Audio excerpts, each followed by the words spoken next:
Welcome to Science with Lion. My name is Arlen Nelson. And my name is Ella Clayton. Today we are going to talk about earthquakes. Earthquakes are caused by movements of plates underneath the Earth's surface. The places where these plates meet are breaks in the Earth called faults.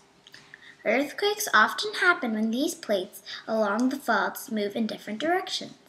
The most damaging Indiana earthquake originating within the state occurred on September 27, 1909, near the Illinois border between Vincennes and Terre Haute. Some chimneys fell, several buildings' walls were cracked, light connections were severed, and pictures were shaken off walls.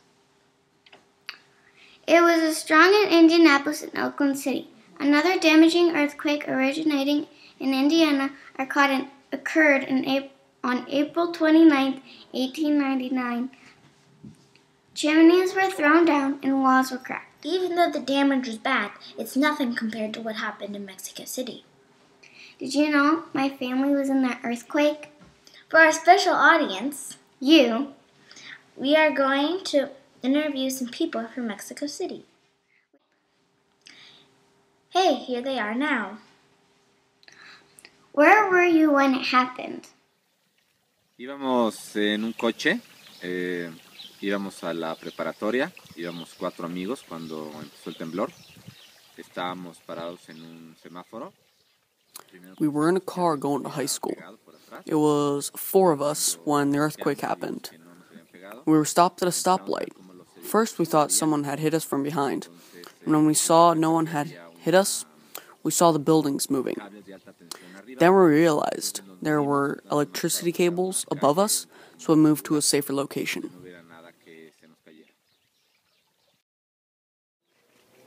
It was 7 in the morning, and we were all getting ready to go to school, when suddenly everything started shaking. My daughters started screaming. The chandelier was swaying from side to side, and they were standing right behind it. So I just screamed, "Get to the threshold!" How much damage did it do to your house and workplace? En mi caso no hubo daños ni a mi casa, ni a la escuela donde yo estaba estudiando. In my case, there weren't any at my house, nor at the school which I attended. I also didn't know anyone who had any damages. The only major damages were downtown. Up where we live, we don't usually feel the earthquakes, but this time we felt it, and it was really scary. We didn't get any damage to our house or to our neighborhood, but everybody was worried and really scared for all the buildings that had fallen. What did the city look like after the earthquake? For what we saw, the city was completely destroyed. Not everywhere, just downtown, what is called the first block of the city. Buildings completely destroyed, and it looked like a battlefield, rocks over rocks.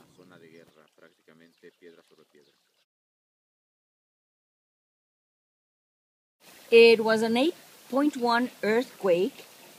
More than 400 buildings collapsed. Many hospitals were damaged, and most were really out of use. It was a war zone. Everybody knew somebody who had been left homeless.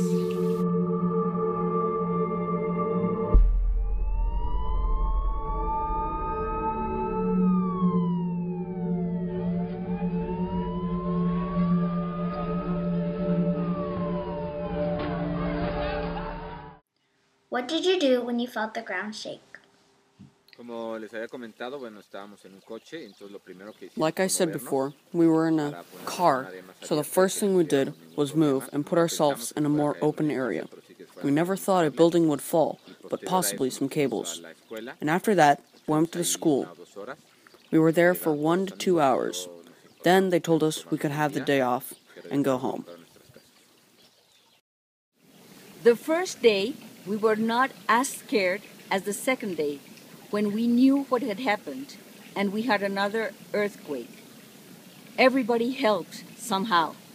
Some helped the survivors dig in the collapsed buildings to look for their families. Volunteers who would crawl through the rubble of a building searching for survivors. Strangers risking their lives to save strangers. Now we have prepared some videos for you to watch. Close to midnight, a national television audience watches a breathtaking drama unfold at the ruins of General Hospital. A tiny, fragile being, miraculously suspended in a crush of broken concrete. He's still breathing after being trapped for 40 hours.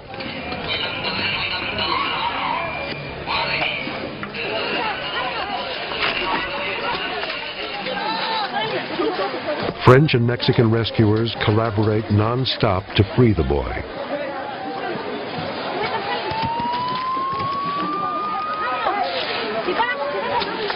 They can reach his chilly body, but cannot pull him out.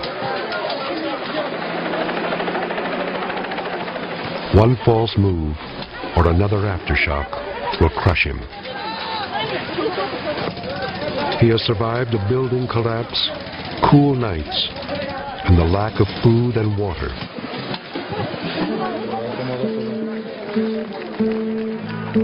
Finally, almost 2 days after his birth, the boy is born for a second time from the ruins of General Hospital.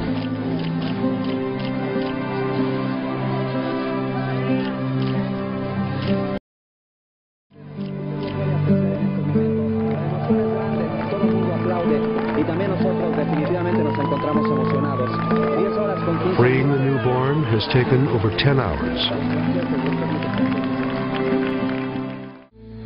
He is one of the newborns they are calling Los Milagros, the miracle babies. Some survived up to 9 days before being rescued.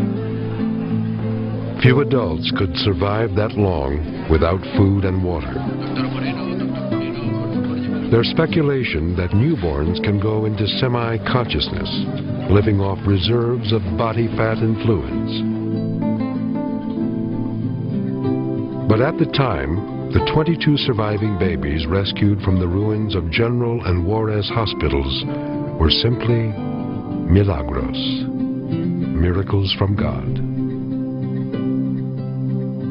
I don't have any explanation of it. I mean, really, scientifically, it is not, it's unbelievable. Bye. See you later.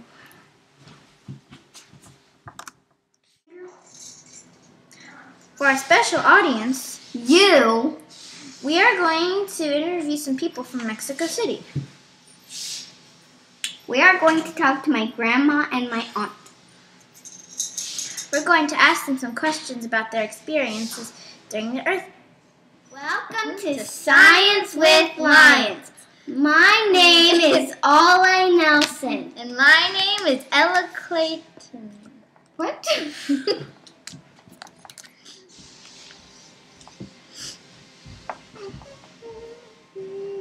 I think I'm on. Look up. Get on. That's not yours. Oh. You haven't invited me yet. What? Oh, right. Okay. Fun. Yep. You're supposed to be doing this. What? Yeah. I mean, no.